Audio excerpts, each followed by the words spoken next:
For today's video we're going to take a look at another vintage lens, in this case an Isco-Gottingen Edixa Westromat 35mm f2.8, made in Germany in the 1960s. Isco-Gottingen had close links with another German lens manufacturer, Schneider Krreuznach, and there appear to have been multiple buyouts and takeovers during their history. Isco-Gottingen had several lenses in their range, including the Westromat, the Westron, the Westernar, the Westergon, and so on. My lens has an M42 screw thread to fit the Edixa camera, hence the Edixa in the name. The lens was also sold with an EXA or Exakta bayonet, and this was branded as a Berolina Westromat rather than an Edixa Westromat. There are 5 aperture blades, which seemed close to a slightly lopsided shape, so we'll have to see what that looks like in the test shots later. Apertures range from f2.8 right through to f22, and there's the usual auto manual switch on the side. Something that isn't quite as common is the auto stop down pin, or in this case a lever with a little roller on it, which seems a bit over-engineered compared to the more normal pin system. On my particular lens, the aperture mechanism doesn't function properly if I leave this pin depressed, so I have to use it on one of my adapters that doesn't have the flange to press the pin, and just use the lever on the side instead. Minimum focus distance is particularly good, focusing right down to just under a foot, which is always something I like in a lens. There's nothing to fix on this lens, so I can simply put it on a camera and try it out. So we'll start off with test shots at all apertures. f2.8 is pretty soft, and it's actually a bit difficult to focus because nothing is particularly sharp. If I zoom into the centre, contrast is low and everything has a glow around the edges, but in isolation the image is still quite usable.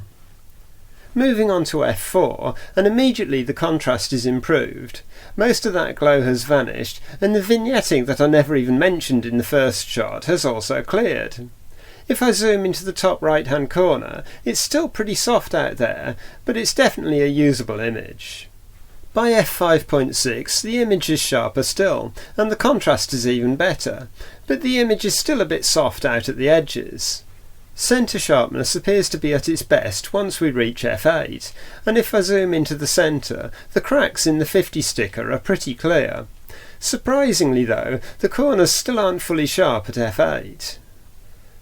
At f11 there's only a tiny reduction in centre sharpness, and the corners are now sharp, so f11 would be my choice if I was looking for the optimum all-over sharpness with this lens.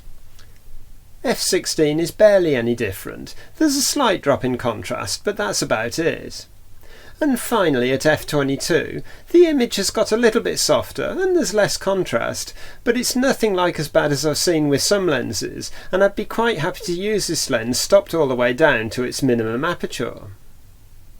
So now let's take a look at a few real-world shots taken using this lens. This first shot was taken at f4 through the early morning mist that was lingering in the valley. The natural softness and glow of the lens adds to the overall mistiness of the image, and we're left with something that looks a bit like a faded old oil painting hanging on the wall of a stately home. The second shot was taken a few minutes later, also at f4, but closer to the trees, so there was less mist between the camera and the trees, giving us a more contrasty image. Next we have a shot taken later the same day. It was still a bit misty and the sun was creating shafts of light through the trees. The lens was wide open at f2.8 and everything's quite soft, but for a moody atmospheric clip in a video this could be just the ticket. I knew this lens could produce some fairly wild bubble bokeh under the right conditions, so I went looking for a suitable subject. And when I couldn't find one, I settled for this backlit leaf, with all the other leaves in the background producing a mass of good old bubbly bokeh, or bouquet if you prefer. Again shot wide open, this street scene has a gentle, vintage-style softness, and if I zoom in a bit, you can see the hazy glow, but it has a certain old-world charm about it. And just in case you think this lens can only do soft and blurry, here's a landscape, shot at f8, and it's reasonably sharp. Although, as I found in the earlier tests, there's still some softness out towards the edges. The close-up capability of this lens is pretty good. This image of another vintage lens was shot wide open, and it's reasonably sharp at the point of focus, but it quickly melts away into glow and softness. Stopping down to f4 gives us a much crisper image, whilst retaining some of the nice background blur. And if I zoom into a section of both images, you can clearly see how much flare there is around the red dot on the left of the top image. And finally for this section we have some fruit, again shot wide open at f2.8, and I'd happily use this lens for food shots all day long. The next thing to do is to create a little video sequence to see how well this lens performs as a video lens. So let's crank up the music and roll the video.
I love how this lens looks, and I like the images it produces.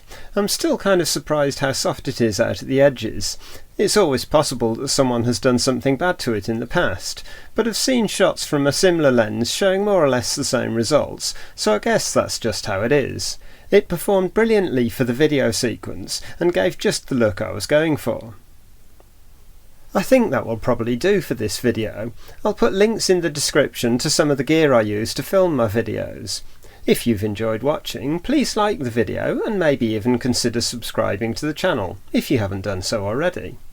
That's it for now, so thanks for watching and I'll see you in a future video.